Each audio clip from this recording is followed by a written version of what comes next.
Getting all my measurements, now somebody can clone me. Make a life-sized version of me. Rips, tears, missing buttons, wardrobe mishaps happen all the time. And that doesn't mean that they're trash and it's time to get rid of the clothes. Save them instead. Here's a quick fix to save your clothes. Everyone, and I mean everyone, should at least have some simple thread and needles. I'm looking to get a few supplies, so instead of just tossing some items in my closet, I can actually fix them. So we're not quite to the sewing machine phase yet, so we're gonna keep it simple with just a needle and thread. Little sewing kit. It's got everything in there. I have a little bit of a sewing kit at home, just different color threads, but I don't have any pins. I don't have a tape, and this has a case that I can keep it all in versus this one. Not gonna be that guy. Gonna put it back where it goes. And I believe in you. Hand sewing is something you can do. These are some of my favorite pants, and they have a seam that's coming apart. Luckily, it's an easy fix. Big or small, it's nice to have a kit with many different color threads to match all your clothes. I mean, for a tiny kit, look at all those colors. And the thread doesn't even need to exactly match. Once you're done, nobody will even know the difference. There's also no need to be intimidated. You really can't go wrong. There's just so much to look at and consider. What is this? Ooh, a lint remover. I could definitely use this. Getting closer. Arts and crafts, not the sewing. Don't want to search the whole store for something. I usually just pull up the app, type in my zip code, and then look on the app for what aisle it's in. You have in stock. I just need something simple. Maybe medium size? A medium size needle will do for most jobs. Thread it through. This can be the tricky part sometimes. And if you're hesitant, many kits have a little tool to help you thread the needle and a thimble to protect your fingers. A good rule of thumb is you want your thread twice the length of the area you're fixing. Just a little simple knot at the end. For this seam that's coming undone, I'm just gonna weave in a straight line in and out across. Do your best to stay in a straight line and keep each stitch equal distance apart. And there's no pressure here. You can always readjust or start over if you need to. When it comes to fixing a seam, you can reinforce it by doing loops across the top with your needle and thread. This just helps keep everything secure. And all I'm doing is a simple up and over loop, saving these pants, giving them new life. When you get to the end, just do a couple additional loops to secure the thread. I'm just gonna thread it through. With that excess thread, you can always do a knot just to secure it. By golly, I think I did it. I can't even find it. Pretty good. It's not even coming apart anymore. Look at all those safety pins. Safety pins for days. I'm of that generation where safety pins weren't just for function, they were for fashion, and you would like put them all over your jean jacket or all over your backpack. I had so many safety pins securing patches onto my JanSport. Is that dating me? Does that date me a little bit? And buttons be popping off all the time, and that's a simple fix using a similar technique. That's why most clothes come with extra buttons anyways, and I save them just for emergencies. A little kit is perfect to keep on you. I keep this in my backpack, and especially traveling, which is probably when you're gonna need it the most. TSA approved, ready to fly. With a little green thread, now that's a one-up to give these pants an extra life. I'm definitely in need of a little bit of a wardrobe refresh and rehab, so I'm gonna do a little shopping. What do you think of these? Yes? No? Maybe? We'll put these in the maybe pile. For all the awesome things you can find even more awesome. If only I could pull these off. There's a universe where I wear really wacky clothes. It's not this universe, but I wish. Look at these bad boys. Let's go find a party that we can wear these to. Believe it or not, how you hang and store your clothes matters. You can get more value out of the investment in your wardrobe by properly taking care of everything. Here are some ways you can build a better closet. There's no shame in those cheap hangers, but for some clothing items, it may be better to upgrade to wooden hangers. Not only are they sturdier, but they'll help hold the shape of most items you need to hang up. A simple swap can be a big upgrade for your closet. Really, I'm just looking for some like neutral, some basic stuff that can pair well with everything. Ralph Lauren, not too bad. And this looks brand new, even though it's used. I think no, look, it still has the tags on it. Button-up shirts and blouses, you'll always want to secure the top button to retain the shape of the collar. I've been guilty of lazily hanging shirts through the neck. That just stretches it out and ruins the life of a t-shirt. The better way is gonna always be to go in and out through the bottom. For 14 bucks. Who prices this stuff? $9, these still have the tag on them. I kinda like these. They're not dress pants, but they seem pretty nice. Nice and thick. 25 bucks. Yow! quality hanger is gonna be better for pants as well. A simple up and over will do for most pants, but dressier pants tend to be more slippery. If you're someone with a ton of dressy pants or skirts, you may wanna get those clippy hangers.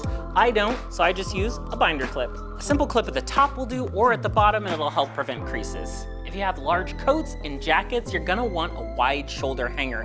It's gonna do the best job at retaining the shape and holding the weight. No matter what type of hanger you have, sweaters notoriously stretch at the shoulders, so it's best to just fold them. Now, if your closet is too crowded, your clothes will be more prone to wrinkling, and it's just harder to pick outfits. I recommend only hanging up the clothes that you wear and use. And then you can store the rest for seasonal swaps. That'll make it way easier to pick your favorite outfits. Yeah, it's a good clothing rack, yeah. It's a little overwhelming, so I'm taking it section by section. Ooh, definitely not my size. I love shopping, but I'll admit I don't enjoy trying on clothes. And depending on your body type too, it can be a challenge to find clothing that fits and is comfortable too. Here's some help to get better fitting clothes. I'm not even looking in the right section for my size, so back over here we go. Always check the size and the tag on the actual garment, because the tag that's labeled may not always be correct, or it may not be in the right section. When it comes to thrifting, I found that you really have to be patient, because things won't always be immediately present for you. So some trips may be a bust and other trips may be a big haul. This seems very much me, right? Small, medium, and large and beyond across brands is really inconsistent. The best way to actually know that clothes will fit you is to know your measurements. This is especially helpful if you're shopping online. Use their sizing charts to know what items will fit you perfectly. So this is so helpful. Knowing your measurements is not just for getting fitted for a wedding anymore. It really is the best way to know that anything you purchase will fit you correctly without even trying it on. The measurements you need are a little different for men and women. The most common ones for men are neck, chest, waist, hips, and inseam, and it helps to know your height as well. For women, you'll need shoulders, bust size, waist, and hips. There's simple guides you can find online to show you how to get the correct measurements. Most measurements you can take yourself. Just grab the 0 end of the tape, wrap it around, and see where it goes to. All right, got my chest size. Just make sure the tape is level with no kinks. And for some measurements like sleeve length, it can help to have another hand. If you have a local seamstress, tailor, a place you can get alterations done, they should be able to give you your measurements either for a small fee or free. Chest, 40, what's that say?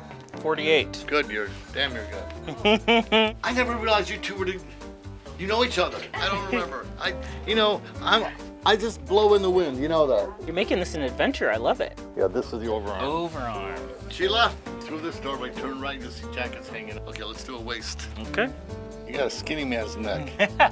Shoulders up, I'm in GQ. Whether you have your measurements professionally done or do them yourself, I like to keep mine in a note on my phone so I have them whenever I need them. And if you have clothing that's been sitting around because it doesn't fit quite right, consider getting alterations. They're like 2 feet too long.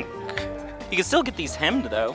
It's a good way to get value out of clothing you already own, and it's usually cheaper than buying something new. It's quite an experience.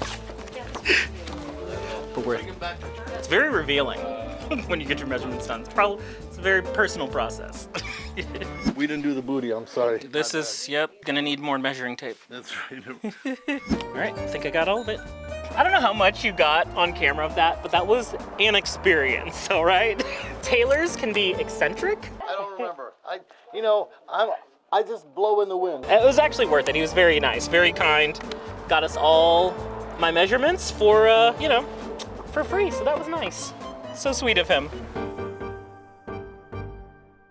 I love a comfy sweater, but it's inevitable. After a wash, you're gonna get all those little fuzzies. Those little beads can even make a new sweater look worn and tired. Here's how to save and refresh those sweaters. For machine washable sweaters, fold them inside out, use cold water, and lay them flat to air dry. Even after proper washing, those fuzzies may still persist. So another fun thrifting secret is if you find something that fits, maybe it's just a little too long or just a little too big, get it altered. If it's at a good price, you can pay the little bit extra for alterations and have something that fits perfectly. So anything you end up wanting to purchase, just give it a good once over and always check the tags and the labels, see what brand it is. Just make sure that everything's in good shape before you take it home. I mean, these prices, 17 bucks for good Levi jeans. Oh, I like this sweater. Your best option is gonna be a fabric shaver. These things are a sweater saver, and these are effortless to use. And it helps to move very slowly, either back and forth or in small circular motions. Do this after everything's washed and dried before you put it away. That way it's ready when you're ready to wear it. Just a little sweater haircut. I mean, look at all this. I could make a whole new tiny sweater out of all this. If you don't have a fabric shaver, a pumice stone can be an alternative. You'll just want to lightly and gently brush away all those fuzzies. A disposable razor, especially if you're traveling, can be a good quick fix as well. Just an inexpensive one, or at a hotel, sometimes they'll give you one for free. Make sure the sweater is flat and shave away those fuzzies.